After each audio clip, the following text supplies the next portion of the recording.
Welcome to Call Before Showing, a podcast where we help real estate pros navigate the emotional ups and downs of the real estate business and hear the stories of real people who buckle in and ride the roller coaster with us. Are you ready? Let's go. Hey guys, welcome to Call Before Showing. This is Alex Eldridge, and I'm here with Alison McPherson. Hello. How are you doing today? I'm good. I'm feeling a little ranty, though. You want to rant with me today? I do want to rant today. Good. So we're going to do a quick episode today because we have things to do and places to be. But this is going to be a Can You Not episode. Yes. Do you want to go ahead and start us off? Yes. Okay. So, real estate professionals, can you not continue the HGTV bullshit of houses always having stupid granite countertops and open floor plans and all that shit? Can we just not assume that everybody wants that? And can we also be creative in speaking with our clients and tell them that it's okay for you to choose your own granite countertops and not every single listing has to have granite countertops in it for you to look at it? Thanks. Honestly, that's so annoying because I personally don't like granite. And it's the standard right now. Like, if it doesn't have granite, it's like, well, oh man, if this had granite, it would be perfect. Well, I just don't believe that.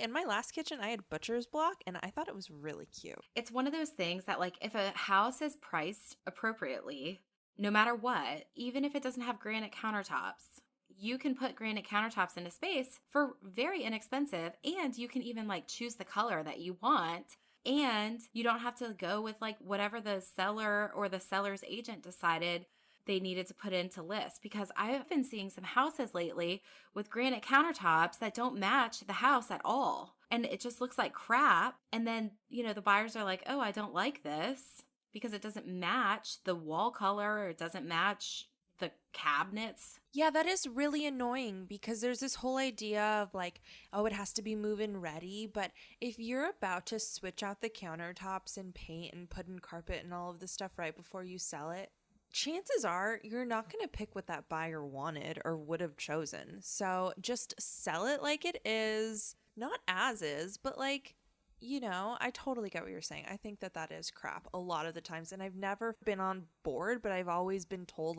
that's just the way we do it. But why? No, exactly. But why? Why is it always our advice? I get having the house super clean and show ready. Being show ready is great. Having great pictures and doing all of those things. But those are deal breakers. Those are you don't have to compromise on those things. Right. And if the layout is great and, it needs a few things switched out here and there, don't dissuade your clients from seeing a house or tell them, oh, well, once you get granite countertops, this house will be perfect for you. It's just so freaking annoying. I blame it on HGTV, but I also blame it on us because it doesn't have to have granite countertops for it to be a good solid house that is move-in ready. It doesn't have to have granite to be move-in ready. That's total bullshit. And it doesn't have to have granite to be beautiful. Right. If I were going to go and custom design a kitchen right now, I wouldn't pick granite. What would you pick? There's something that looks like marble, but it's not. It's not as porous. It's quartz. Okay, yeah, a Korean quartz. Yeah. I like that. Like I said, a butcher's block, I think looks really cool in certain kitchens with a certain vibe. And what would you pick? I like soapstone. Have you ever seen soapstone? Polished soapstone?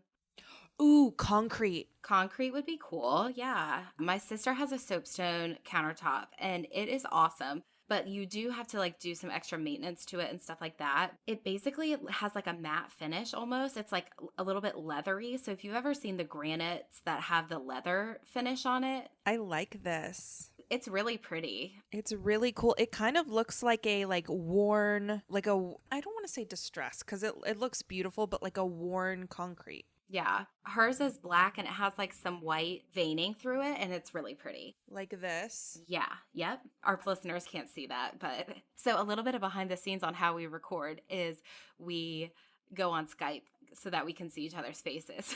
I don't think we've ever said that before. We tried recording episodes at the very beginning that actually never aired in person, and it just was too difficult because we're 2.5 hours away from each other, and we try to put up a new episode every week if we can. So we have to look at each other's beautiful faces over Skype. Yes, and poorly lit offices, or my poorly lit office. But anyway, all of that being said, I don't know, like I feel like we need to stop the whole like we're entitled to granite countertops bullshit. We need to open that conversation because I completely agree, and I think that needs to be talked about because it's not getting talked about anywhere. If enough realtors talk about that, then maybe could cause a ripple effect, because I totally agree. All I ever hear is hardwood, granite countertop, stainless steel appliances, but not everyone likes that. And I get it's because of like the mass appeal thing, and you want to be able to have, better pictures and blah, blah, blah. But does everyone want to have the same thing? I don't. I don't either. I've taken like 2.5 years to decide what we want for our countertop because I don't want to fall into a trend. Yeah, and there's certain things that will work in my house that won't work in other things. And like granite is not my house's personality. Like my house is like rustic and cozy and it's like beautiful. I should not be having granite in there. You have a friggin' fireplace in your kitchen. That doesn't call for granite. That calls for like something warm and yummy. Yeah, I don't know what we're doing yet, but I would be okay with a leather finish granite. It just can't be like the shiny shit. Like that's not gonna fit in my house. But anyway, all of that being said, I'm just pissed off about it today. So that's what I'm ranting about. I hear you. I mean, I just painted and it took me a month to pick a color. So I don't know if that has anything to do with it. That's better decision making than me with my 2 years and we still haven't gotten a countertop. It's hard. I was talking to my sister about this the other day. She'll say, oh, I want to do this thing in my house. And literally 2 days later, she'll be doing it. And that frightens me because I've just been inside of so many houses, and when you work with just a few buyers, you realize how judgy people can be of other people's homes.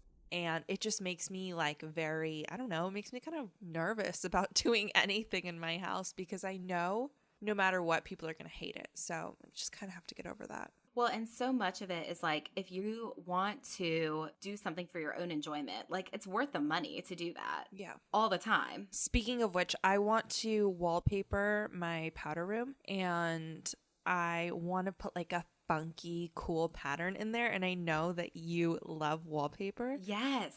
So help me pick something. Oh my gosh, there's so many blogs that I follow that are doing wallpaper right now. Cool. I need recommendations of what brand, because I have the best painter in the world. If any of you peeps are in Northern Virginia, holler at me because I have the best painter and he's amazing. And he's also going to put the wallpaper up. He just said to go ahead and order it and he would do it for me. And I need help. Yes. Oh, I was working with these amazing renters, and can you not turn down their rental application just because one of them doesn't have perfect credit? They were both in the 700s. They make plenty of money and they have excellent rental history, and the landlord turned them down. And when I spoke to the property manager, they bragged about how high the landlord's standards were. Isn't that crazy? That doesn't make any sense. Like, It's if their so credit crazy. is that, I mean, if it's in the 700, I mean, I get if it's like in the 620s even, or even 600s, like. Nope. Oh, Yeah. well. It's like 710 and 719 or something like that. And he was like, oh yeah, we just have really high standards. And I was like, oh, okay. That's why your house is still on the market now 10 days later. And when I asked about the application to begin with, he said that they already had 2 or 3 applications in hand, but he was pretty sure they were going to be rejected. And I was thinking, oh, okay, so these people just must like not have their shit together to be able to apply for this house. Right. But I don't know. I thought that was so weird. I have another can you not? Do it. Go. Can you not think that I am a stay-at-home mom that naps all day just because I work from home. I have a neighbor who a few months ago was like making small talk with me in front of my house and said, "Oh, it must be so nice to nap all day." What? I was like, "What?" Because she's always saying like, "Oh, it's so nice that you get to be home all the time," and like, "Oh yeah, stay at home mom." And she said like, "You should do this." It's kind of like a YMCA thing that she found, and she was like, "It doesn't work for me, but for you since you're a stay at home mom." And I don't know how many times I have told her that I'm in real estate and that I work, and she doesn't seem to believe that. And so the day that she told me that I must nap all day, I lost it. I saw red. Actually, I sell real estate and Yeah, well, and she knows that because she's short sailing one of her houses, and I talked to her about that, like from a real estate perspective and everything. Like she definitely knows. I've talked to her about real estate so many times, and she also knows that my son is in daycare 3 days a week.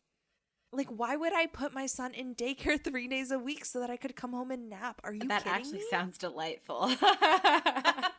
That's a great idea. Yeah, that's a great strategy. I'm going to put that in my pocket for once we have kids. Put that on your vision board. Like, I work so that I can send my kid to daycare so that I can nap. But if you were napping, you wouldn't be able to work because you'd be busy napping. That's true. Also, I have another can you not? Can you not reject my client's offer because there's a home sale contingency because of the early, like the excitement of the early market, like once something gets listed, and then have it sit on the market for 15 days after that? Can you not do that? Can you not be so dumb? I mean, it's one of those like, okay, having the contingency on there, I understand, you probably won't have as many showings and you probably won't get any more offers afterwards. Maybe you will in Northern Virginia, but here sometimes when there's a contingency on there, agents give up on it. But now it's been sitting for 14 more days after they rejected my client's offer. So have you emailed them and been like, want to rethink your whole life right now? Right. I'm like, is there an offer, friend? Because we're sitting here like we're through our home inspection contingency and just waiting so that we're through, waiting for another house to hit the market. But we might just re-offer on that same house again and be like, closing date 15 days later. You should do it, but come in like $1,000 lower. Well, yeah, like we had an escalation clause on there because they were expecting multiple offers. Like we had a very competitive offer. Like what the hell? I probably shouldn't even talk about all this. Can you not mention anything about there being an alarm in the house if there is in fact an alarm in the house? Because let me just tell you, that is embarrassing as fuck. There's nothing worse than being in the house with your client while an alarm's going off. What do? There's nothing you can do. You stand there looking stupid. I always joke about how they need to find a new agent because I've lost my license now. Well, but they should be putting something on there about there being an alarm. It sends my anxiety through the roof. I always feel like the police are going to show up. It's just going to be a whole thing. Oh, Alison, can you not forget that you have a closing and you don't have a closing gift for your client? Do you give your closing gifts at closing or do you do it after? Yeah, I do it at closing. Okay. Do you do it after? Oh, that's actually genius. I don't give them anything at closing because usually the settlement company or the lender or the lender give them something at closing. Yeah. So a few days later, or usually a week later, I come to the house while they're unpacking and I bring them a gift. See, that's nice. And then that would make me feel better about the fact that I forgot a gift for one of my clients' closing this week. You should do that and just act like that's how you planned it. See, but like for sellers, when there's a seller moving out of the area, they're gone. I don't give sellers gifts. Oh, you don't? Okay. No. Okay. Well, then I feel better about forgetting to give my seller a gift. I can start giving sellers gifts, though, if anyone wants to refer sellers to me. I promise I'll give them a gift. Well, yeah, I'm like the person that's like running somewhere to like buy a bottle of wine or something like 10 minutes before closing. It's fine. Oh, that's nice. That's usually what I do for sellers is like wine for sellers because, they can celebrate. And then buyers, I usually go I go overboard for gifts. I always do different things for buyers, and I kind of wish that I just had one thing that I could like easily order every time, but I haven't found that one thing. I feel like every family is a snowflake. Yeah. Yeah, send us your favorite complaints, because I'm pretty sure that if we read them, we will be triggered and we will be able to do a whole nother episode inspired by your complaints. Yes. And I want to read our listeners' Can You Nots. So when we upload this, we're going to put it in on our Facebook page and our Instagram stories as one of those like question things so that you can fill it out. And then, yeah, we want to hear it, because then we will call you out on the next episode of the Can You Not episodes. And a quick little shout out to one of our listeners that reached out recently, Christine from the beautiful Pacific Northwest. We got your email and we were so happy that you reached out, and we love you, and you just warm our little heart. Our little hearts. You warm our hearts. Our cold black hearts. You warmed them up. You defrost our cold black hearts. All right, guys. So like I said, this was a quick one. We got places to be, kids to take care of, all those things. And hope we made your morning commute a little breezier. Or everyone is having like rage in their cars right now. Like they're like yelling at us. Like, I disagree. I love Granite. Fuck these bitches. You know what? Come to my Instagram, Alex Eldridge Realtor. I'm gonna put up a poll about Granite. Okay, do it. All right. Love you guys. Okay. Thanks so much for listening. You know where to find us. We love you. Peace out.